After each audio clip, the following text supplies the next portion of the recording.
Hola, ¿qué tal? Soy el doctor Luis Bernardo Delgado Moreno, soy médico especialista en genética médica.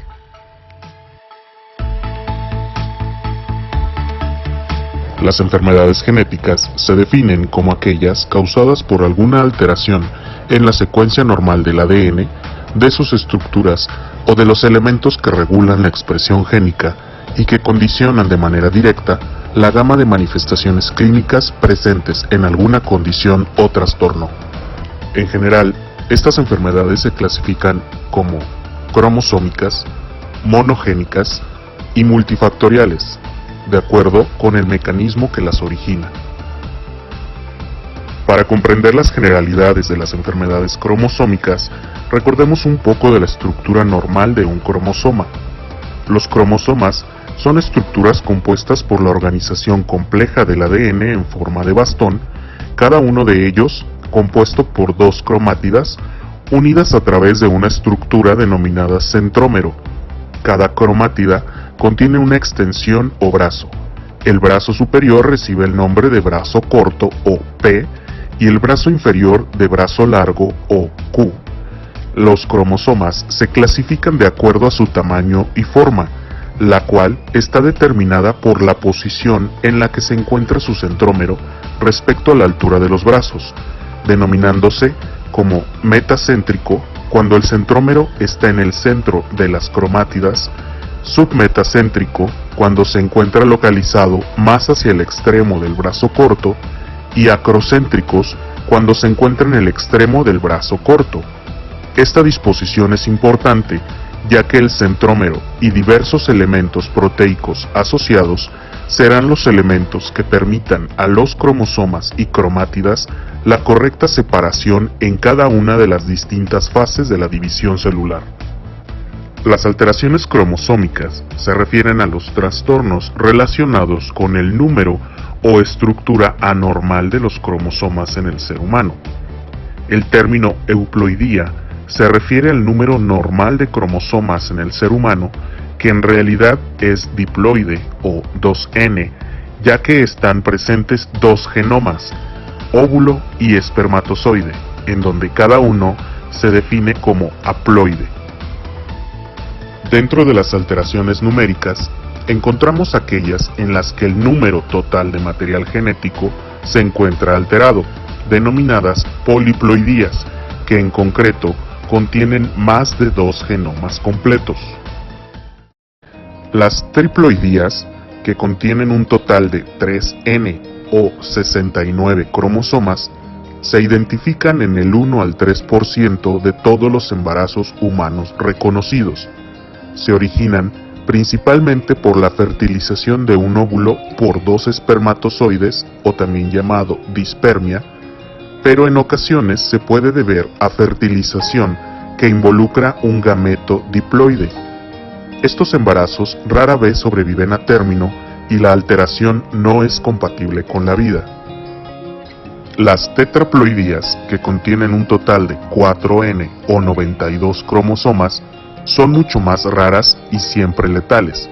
Por lo general, se generan debido a una falla en la primera división del cigoto de forma completa, en donde el ADN se replicó, pero la división celular no ha tenido lugar como debería. Otro tipo de alteración numérica son las aneuploidías, en las que existe uno o más cromosomas individuales presentes con una copia de más o de menos.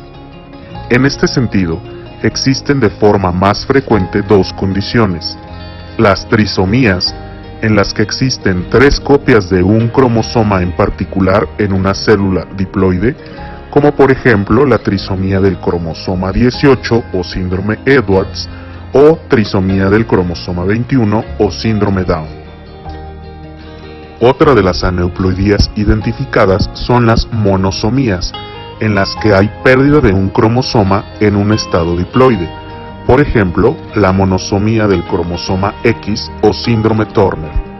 Las monosomías de los autosomas son siempre letales en su forma constitucional. Las células cancerígenas en ocasiones muestran una aneuploidía extrema con diversas alteraciones cromosómicas. Otro tipo de alteraciones cromosómicas se refieren a los trastornos asociados con cambios en su estructura o conformación, en los que existen diversos mecanismos moleculares que conducen a su generación. Dentro de las alteraciones cromosómicas estructurales encontramos las deleciones, que es la pérdida de un fragmento cromosómico y que éstas pueden ser terminales si la porción que se ha perdido se encuentra en un extremo del cromosoma, o intersticiales si el fragmento se encontraba dentro de la estructura de alguno de los brazos del cromosoma afectado. Un ejemplo de enfermedades asociadas con deleciones cromosómicas es el síndrome de Cri-du-Chat, que en la mayoría de los casos se debe a una deleción terminal del brazo corto del cromosoma 5, o el síndrome Wolff-Hirschhorn, que en su mayoría se asocia con deleción terminal del brazo corto del cromosoma 4. Otras alteraciones cromosómicas estructurales frecuentes son las translocaciones, que se forman por la combinación de fragmentos entre cromosomas distintos. En algunos casos, este intercambio no genera pérdida ni ganancia de material genético, llamadas translocaciones balanceadas. Sin embargo, puede haber casos en los que exista una pérdida o ganancia de material genético para cualquiera de los cromosomas involucrados en este intercambio. A esto se le llaman translocaciones desbalanceadas o translocaciones robertsonianas.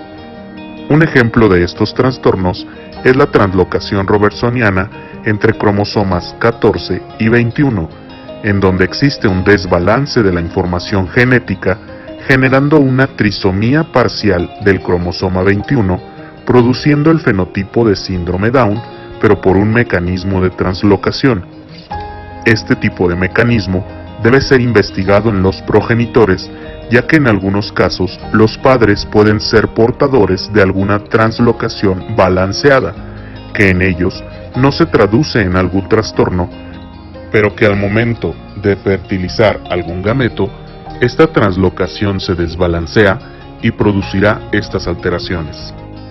Existen otras alteraciones cromosómicas estructurales, como inversiones, inserciones, cromosomas en anillo, isocromosomas, en los que existe cambios en la secuencia normal del material genético contenido en los cromosomas, y que esto favorece la aparición de errores durante la segregación en la meiosis y así afectar a las siguientes generaciones. Para comprender las enfermedades monogénicas, recordemos un poco qué son los genes. El concepto de gen cada vez se ha ido estructurando de acuerdo con las diversas y nuevas funciones que se han descubierto en los últimos años. Sin embargo, para fines académicos y de comprensión, definimos un gen como una secuencia de ADN designada para una o más secuencias relacionadas con productos funcionales, ARNs o proteínas, que tienen un efecto directo en el fenotipo de un individuo. Actualmente, existen más de 20.000 genes dentro del genoma humano, cuya función es compleja y coordinada por una serie de elementos que activan, potencian, regulan, suprimen o frenan su expresión o actividad. Es así como las enfermedades monogénicas reciben ese nombre precisamente al estar asociadas a variantes o mutaciones en la secuencia específica de un gen determinado, y que este cambio está directamente relacionado con la enfermedad producida. Existen diversos mecanismos que alteran la secuencia normal de un gen. Una mutación puntual se presenta cuando existe un cambio de un nucleótido por otro, es decir, puede ser un cambio de una timina por una citosina o una guanina por una adenina, etc. Recordemos que la secuencia del ADN se lee como un código al momento de traducirse en los ribosomas, haciéndolo en tripletes o codones que constan de 3 nucleótidos, y cada triplete codifica para un aminoácido determinado que se irán uniendo para formar una cadena de aminoácidos o polipéptidos que constituirán una proteína específica. El código de traducción de estos tripletes, el código genético, codifica para 20 aminoácidos, Varios de ellos se codifican con distintas combinaciones de los tripletes, y existen algunos que únicamente se codifican con una secuencia de los tripletes, como el caso de la metionina, cuya secuencia codificadora es AUG y es el codón de inicio en todas las secuencias de proteínas del ser humano. Además, en el genoma nuclear existen 3 codones de paro o alto que marcarán el final del proceso de traducción y de la formación de la cadena de aminoácidos, codificados por 3 tripletes que son UAG, UGA y UAA, que cuando se identifican en el ribosoma finalizarán el proceso de traducción. Cuando existe alguna variante o mutación puntual, si el cambio en el nucleótido genera que se codifique para el mismo aminoácido, se llamará mutación sinónima o silenciosa, es decir, no se producirá cambio estructural en la proteína al haberse codificado el mismo aminoácido. Sin embargo, este cambio sí puede afectar la estructura del ADN o el ARN y tener consecuencias en su función. Si el cambio del nucleótido produce un cambio en la codificación para un aminoácido distinto, se llama mutación de sentido equivocado. Puede ser conservativo o neutro si el aminoácido producido es de naturaleza química similar al normal. Sin embargo, si el aminoácido codificado con el cambio es completamente diferente en su estructura química, se produce una mutación de sentido equivocado no conservativa y es más probable que tenga consecuencias en la función de la proteína. Si el cambio del nucleótido produce la codificación de un codón de paro o alto para el proceso de traducción, se origina una mutación sin sentido. Esto producirá una proteína truncada o la degradación del ARN mensajero. Los marcos de lectura abiertos son los sitios en la secuencia del ARN mensajero en donde iniciará el proceso de traducción, por lo que un cambio en estos sitios, ya sea por deleción o inserción, puede llevar a la adición o pérdida de aminoácidos en la proteína si el número de estas modificaciones son en múltiplos de 3, ya que recordemos que el código genético se lee en tripletes. En caso contrario, si esto no es en múltiplos de 3, producirá que el marco de lectura o de codificación de los codones se corra y genere una mutación en el marco de lectura, lo cual producirá proteínas diferentes, por lo regular truncadas o ausentes, por la formación de codones de paro prematuros. Existen además otros mecanismos generadores de variantes o mutaciones en las secuencias del ADN, como los generados por la radiación ultravioleta, radiación ionizante, quimioterápicos, etc., que alteran la capacidad del ADN y su maquinaria para poder reparar dichos daños, acumulándose y generando trastornos relacionados con los mecanismos de reparación del daño al ADN. Todos los elementos funcionales del ser humano son formados a partir del ADN, es decir, las diversas proteínas del cuerpo, cada una de ellas es formada a través de la información de un gen específico, por lo que una variante o mutación en dichos genes producirá que estas proteínas alteren su función, su estructura normal o no se produzcan en su totalidad, generando un trastorno o enfermedad. En el caso de las enfermedades multifactoriales, se denominan así al comprender que el contexto de su origen radica en la complejidad de la interacción entre los elementos para la génesis de cualquier enfermedad, huésped, agente y ambiente. Sin embargo, para las enfermedades genéticas multifactoriales resulta complejo su estudio, puesto que no existe un gen específico que esté relacionado directamente con la génesis de la enfermedad, sino que los estudios arrojan regiones del genoma o genes candidatos que proveen susceptibilidad al huésped para un mayor riesgo de desarrollar dicho trastorno, pero que junto con las condiciones ambientales juegan un papel importante en detonar su manifestación o no en el individuo. Tal es el ejemplo de la diabetes mellitus, hipertensión arterial, obesidad, esquizofrenia, etc.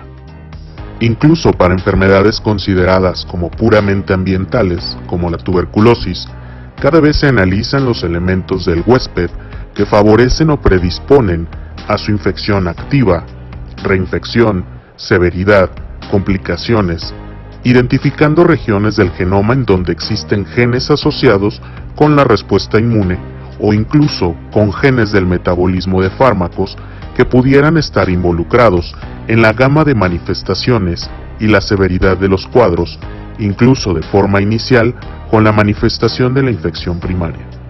Sin embargo, falta aún mucho por analizar y descubrir para comprender estos mecanismos. Pero algo es seguro, cada vez se encuentran mayores evidencias de cómo el ADN y sus elementos reguladores participan en cada una de las situaciones en las que el ser humano se ve expuesto y sobre los elementos que lo vuelven vulnerable ante los cambios y los innumerables trastornos. Por su atención, muchas gracias.